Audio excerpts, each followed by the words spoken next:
I'm Olivia Miller, 26, stumbling along the gravel shoulder of Route 9 with my 2-year-old clinging to my chest.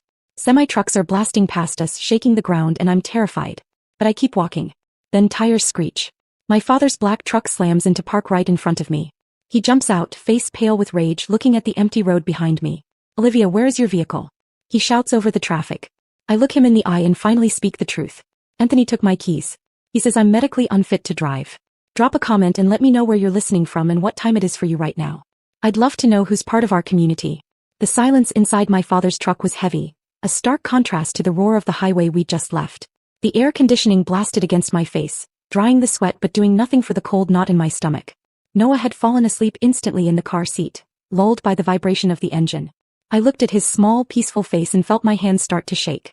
The adrenaline was fading, leaving behind only shame. How long? My father asked. He didn't look at me. His eyes were fixed on the road, his hands gripping the steering wheel so hard his knuckles were white. He wasn't asking as a dad. He was asking as a police chief interviewing a witness. 6 months, I whispered. Since Noah turned 18 months old. He took a sharp breath. Why didn't you tell me?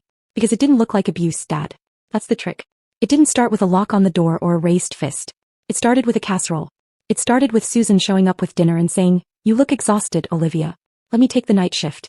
And I was exhausted, so I let her. Then it was Anthony saying, "Babe, why stress about the bills? I'm an accountant.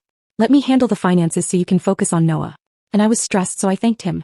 I looked out the window at the passing trees, watching the world blur. I needed him to understand the mechanics of the trap.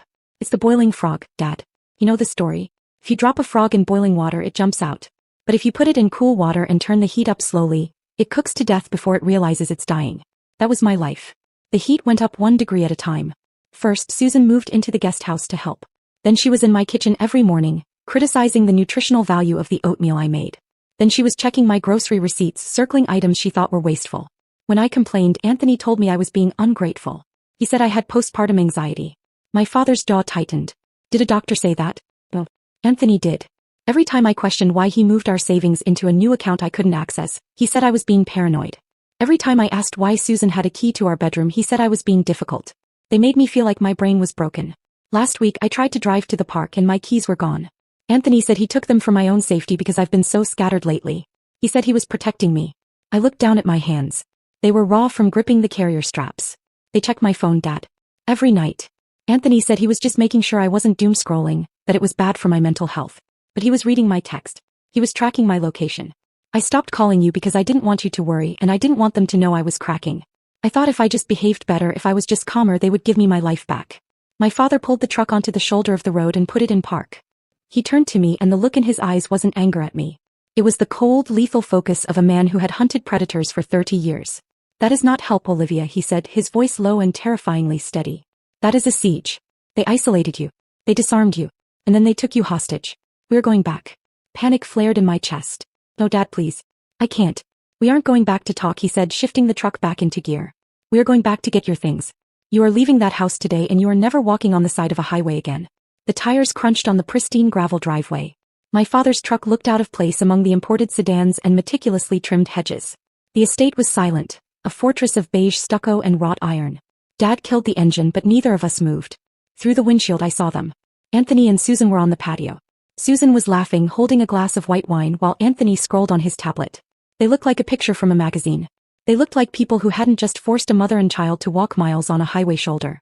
Stay here, my father said. I ignored him. I unbuckled Noah's car seat, my fingers fumbling with the straps, and pulled him into my arms. I wasn't staying behind. I walked up the driveway behind my father, matching his stride. Susan spotted us first. Her smile didn't drop, it just froze. Oh, look who's back, she called out, her voice bright and brittle. And she brought reinforcements. Harold, you're just in time for a glass of Chardonnay. My father walked up the stone steps, his boots heavy on the slate. He didn't look at the wine. He looked at Anthony. Where are her keys? He asked. His voice was the same low rumble he used on Suspects, the one that made people stop breathing. Anthony stood up, smoothing his polo shirt. Harold, let's not be dramatic. We were worried about her. She's been unstable. We took the keys for her own safety. You know how new moms get. The casual misogyny, the practiced concern. It made my blood boil. I stepped out from behind my father. I'm not unstable, Anthony. I'm leaving. Susan laughed, a short, sharp bark. Leaving? Where are you going to go, Olivia? You don't have a job. You don't have a car. You barely have a brain cell left that isn't focused on diapers. We are protecting you. We are keeping this family together because you are clearly incapable of doing it yourself. My father stepped between us. He didn't shout. He didn't posture. He just looked at Susan with a cold, flat stare. You aren't protecting her. You are holding her hostage. Give her the keys. No. Anthony crossed his arms, trying to match my father's height but failing miserably. Or what, Harold? You going to arrest me? It's my car. It's my house. I make the rules. She wants to leave, she can walk. But she's not taking my son. The air in the yard changed. The birds seemed to stop singing. My father took one step closer to Anthony. You want to talk about rules? Fine. Let's talk about the law. You are withholding her personal property. You are restricting her movement. And if you try to stop her from leaving with her child, that is unlawful imprisonment. Susan scoffed. Oh please. She's hysterical. She needs rest. She needs her passport, my father said, turning to me. Go inside. Get your documents. Get the baby's things. I'll handle them. I ran past Anthony, dodging his outstretched hand. I heard Susan shouting something about trespassing, about calling the police, but my father's voice cut through it all. Go ahead, Susan. Call them. I'd love to explain the situation to my former colleagues. I raced up the stairs, my heart pounding against my ribs. The house felt different now, cold, alien. It wasn't my home. It was a crime scene.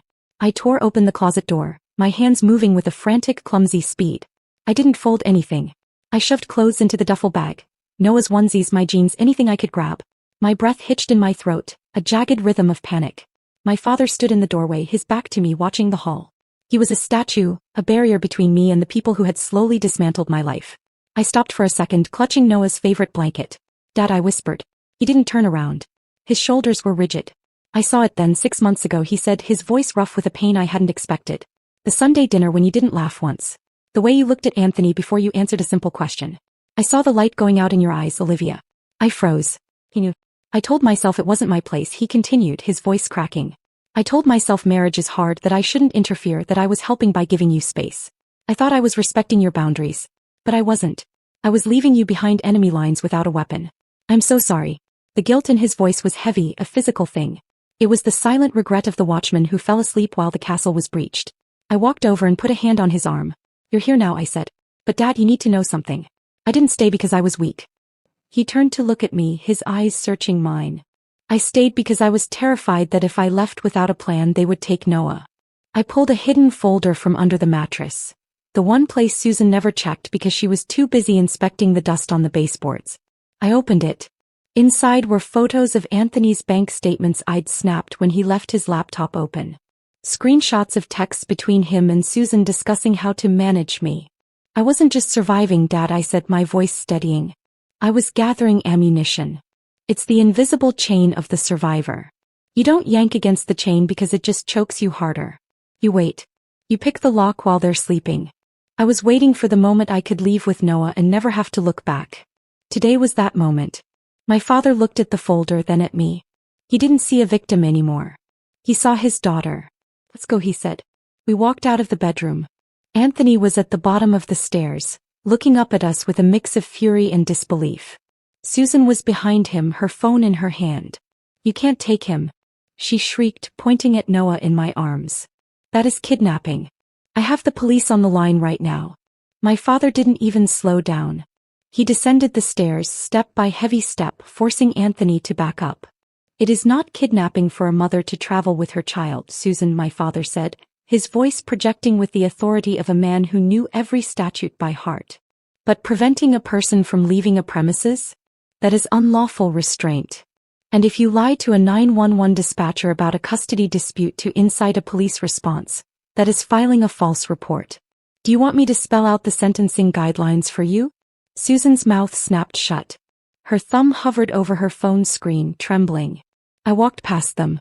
I didn't look at Anthony. I didn't look at the kitchen where I'd cried over burnt toast. I walked out the front door into the blinding afternoon sun. The air tasted different out here. Tasted like oxygen. The drive to my father's house felt like the first real breath I'd taken in a year. The silence wasn't empty, it was safe. Noah babbled in the back seat, pointing at the passing trees, oblivious to the fact that his mother had just burned down her life to save his. When we pulled into Dad's driveway, I expected relief.